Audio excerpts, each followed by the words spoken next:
नमस्कार विद्यार्थी मित्रांनो, मी प्रमोद चौधरी आपलं क्रांती इंग्लिश अकॅडमी या यूट्यूब चॅनलवर आपलं हार्दिक स्वागत करतो। मागच्या तासाला आपण सिंपल प्रेझेंट टेन्स साधा वर्तमान काळ याविषयी माहिती घेतली होती। आजच्या लेक्चरला प्रेझेंट कंटिन्युअस टेन्स म्हणजे काय? प्रेझेंट कंटिन्युअस टेन्स म्हणजे चालू वर्तमान काळ, ज्याला आपण मराठीमध्ये अपूर्ण वर्तमान काळ असं सुद्धा म्हणतो। काही वेळेस एक्झामला त्या ठिकाणी विचारलं तर आयडेंटिफाय टेन्स।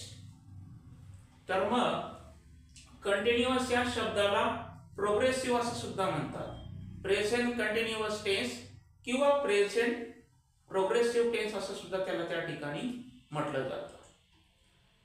प्रेझेंट कंटिन्युअस म्हणजे अपूर्ण वर्तमान काळ।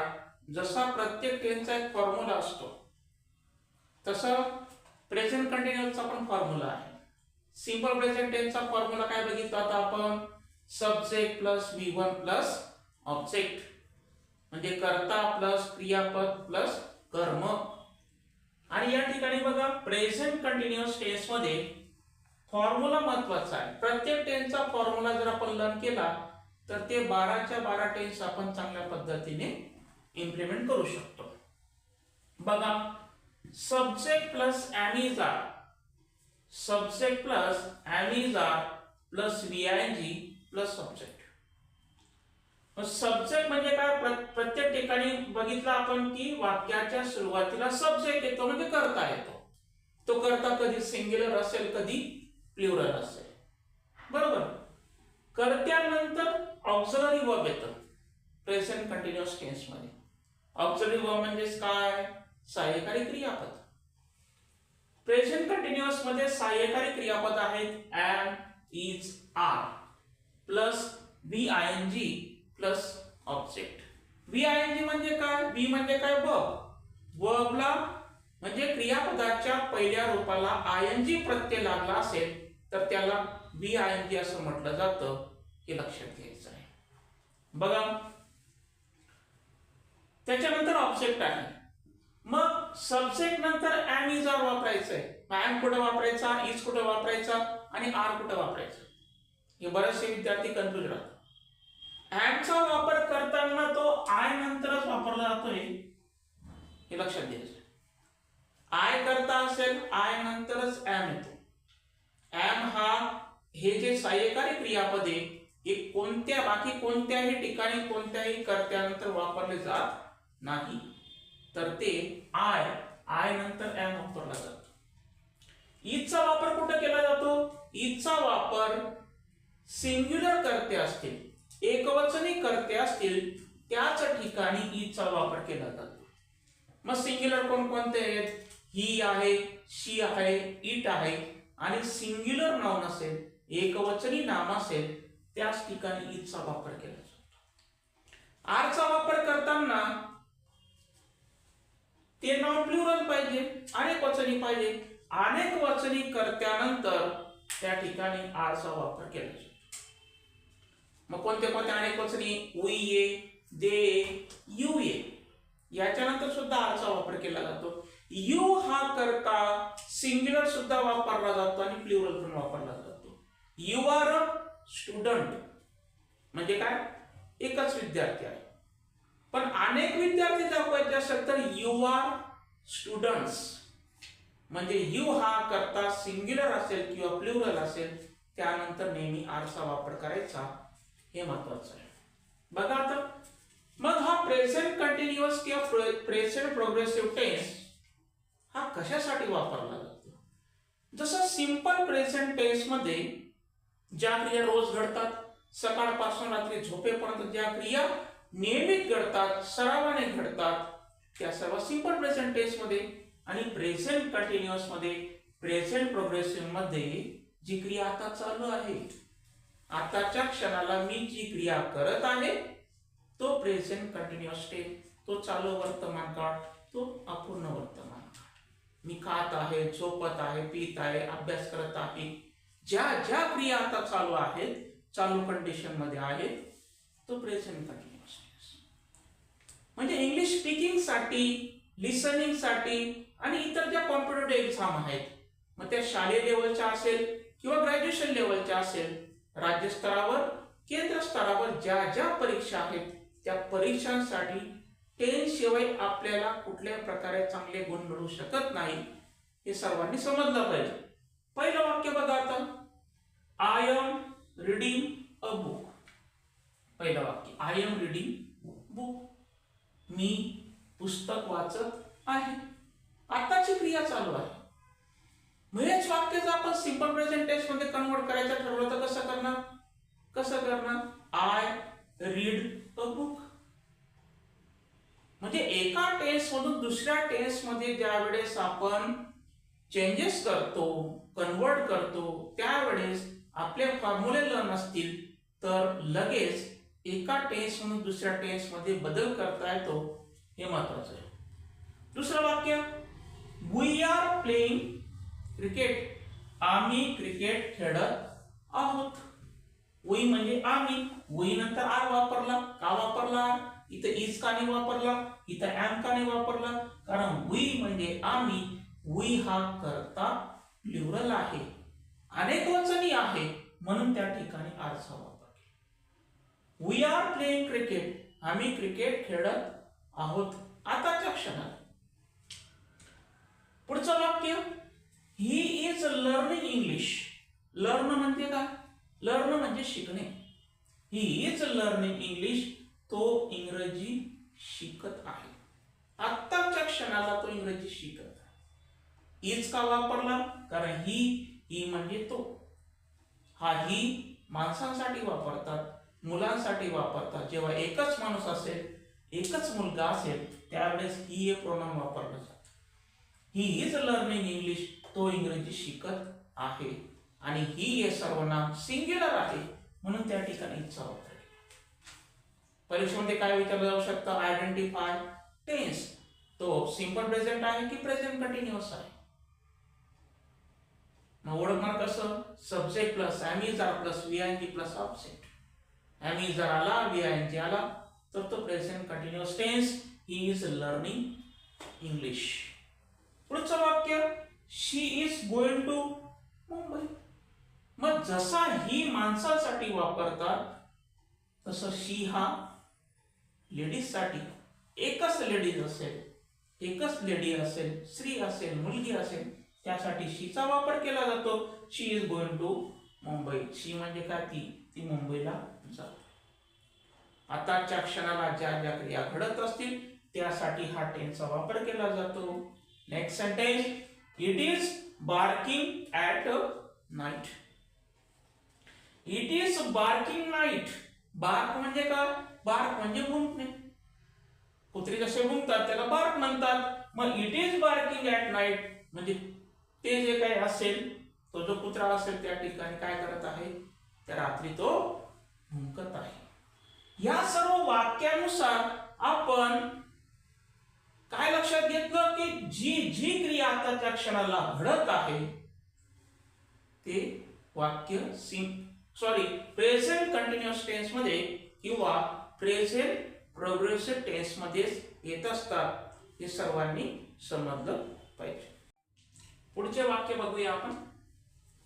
प्रेझेंट कंटिन्युअस मध्ये काही वेळेस आपल्याला असं विचारलं जातं की आयडेंटिफाय टेन्स. मग टेन्स ओळखताना काही जे शब्द असतात त्या शब्दांवर सुद्धा आपल्याला टेन्स ओळखता येतो. तर पहिलं वाक्य बघा, Mukesh is coming now. Mukesh आता, नाउ म्हणजे काय? आता. मुकेश आता येत आहे. कमिंग म्हणजे काय? येणे. Mukesh is coming now. Mukesh आता येत आहे. मग हे नाउ घे. नाउ हा शब्द त्या ठिकाणी क्रियाविशेषण आहे, ऍडवर्ब आहे. ज्या ज्या वाक्यामध्ये नाउ असेल ते वाक्य प्रेझेंट कंटिन्युअस मध्ये असतं, हे लक्षात घेणं फार महत्वाचं आहे. नाउ. पुढचं वाक्य, मिस्टर झा is teaching mathematics at present. At present म्हणजे काय? आताच्या क्षणाला. आताच्या क्षणाला मिस्टर झा is teaching mathematics at present. आताच्या क्षणाला मिस्टर झा काय शिकवत आहे? मॅथमॅटिक्स, गणित शिकवत आहे. जसं पहिल्या वाक्यामध्ये नाव होतं तसं दुसऱ्या वाक्यामध्ये ऍट प्रेझेंट आहे. ऍट प्रेझेंट म्हणजे काय? आताच्या क्षणालाच, ऍट प्रेझेंट या क्षणाला मिस्टर झा मॅथमॅटिक्स शिकवत आहेत. ऍट प्रेझेंट सुद्धा त्या ठिकाणी ऍडवर्ब आहे. Next sentence, my mother is cooking at the moment. My mother is cooking at the moment म्हणजे काय? माझी आई ऍट द मोमेंट या क्षणाला, आत्ताच्या क्षणाला, ऍट द मोमेंट काय करत आहे? स्वयंपाक करत आहे. हे सगळे शब्द नाउ आहे, ऍट प्रेझेंट आहे, ऍट द मोमेंट आहे, हे सगळे ऍडवर्ब आहेत. हे सगळे शब्द आहेत. हे शब्द ज्या वाक्यामध्ये येत असतील ते वाक्य प्रेझेंट कंटिन्युअस मध्ये असतात. हे समजलं पाहिजे. पुढचं वाक्य बघा, they are washing the plates this morning. They are washing the plates this morning म्हणजे या सकाळी, दिस मॉर्निंग या सकाळी, आता या सकाळी काय करत आहेत? ते प्लेट्स वॉश करत आहेत. या ठिकाणी कोणता शब्द येतो? दिस मॉर्निंग, दिस इव्हिनिंग, दिस मॉर्निंग असे शब्द येत असतील, असे ऍडवर्ब येत असतील तर तो प्रेझेंट कंटिन्युअस टेन्स असतो. पुढचं वाक्य, don't disturb her, she is studying. Don't disturb her, तिला त्रास देऊ नका. काय? तिला त्रास देऊ. डोंट डिस्टर्ब हर, तिला त्रास देऊ नका. ती काय करत आहे? शी इज स्टडीइंग, ती अभ्यास करत आहे. ज्या वाक्याच्या सुरुवातीला डोंट डिस्टर्ब असेल त्याच्यानंतरच येणारं वाक्य नेहमी प्रेझेंट कंटिन्युअस टेन्स मध्ये असतं. हे सर्वांनी समजून घेतलं पाहिजे. ज्या वाक्यामध्ये असे ऍडवर्ब येत असतील, कोणते ऍडवर्ब? बघा, नाउ आहे, ऍट प्रेझेंट आहे, नाउ डेज आहे, ऍट द मोमेंट असेल, दिस मॉर्निंग, दिस इव्हिनिंग असे ऍडवर्ब ज्या वाक्यामध्ये येत असतील त्या वाक्यामध्ये ते वाक्य, ते सेंटेन्स हे प्रेझेंट कंटिन्युअस किंवा प्रेझेंट प्रोग्रेसिव्ह टेन्सचे असते. हे लक्षात घेतलं पाहिजे. म्हणून टेन्स ओळखताना एकतर आपल्याला फॉर्म्युला माहिती पाहिजे आणि त्याचबरोबर असे काही शब्द असतील, ते शब्द, ते ऍडवर्ब त्या वाक्यामध्ये येत असतील तर तो प्रेझेंट कंटिन्युअस असतो. हे समजलं पाहिजे. हे सगळं समजलं तुम्हाला? बघा परत एकदा सांगतो, now, at present, nowadays, at the moment, this morning, this evening हे क्रियाविशेषण येत असतील तर ते वाक्य प्रेझेंट कंटिन्युअस टेन्सचे असते. हे ध्यानात ठेवा. विद्यार्थी मित्रांनो, पुढचे वाक्य बघू. I return to Pune next Monday. हे वाक्य कोणत्या टेन्स मध्ये आहे? सिंपल प्रेझेंट टेन्स मध्ये आहे. कारण कर्त्यानंतर V1 असेल, सब्जेक्ट नंतर V1 असेल तर ते सिंपल प्रेझेंट टेन्सचं वाक्य. I return to Pune next Monday. पुढचं वाक्य, the chief minister of Bihar lives Mumbai tomorrow. म्हणजे काय?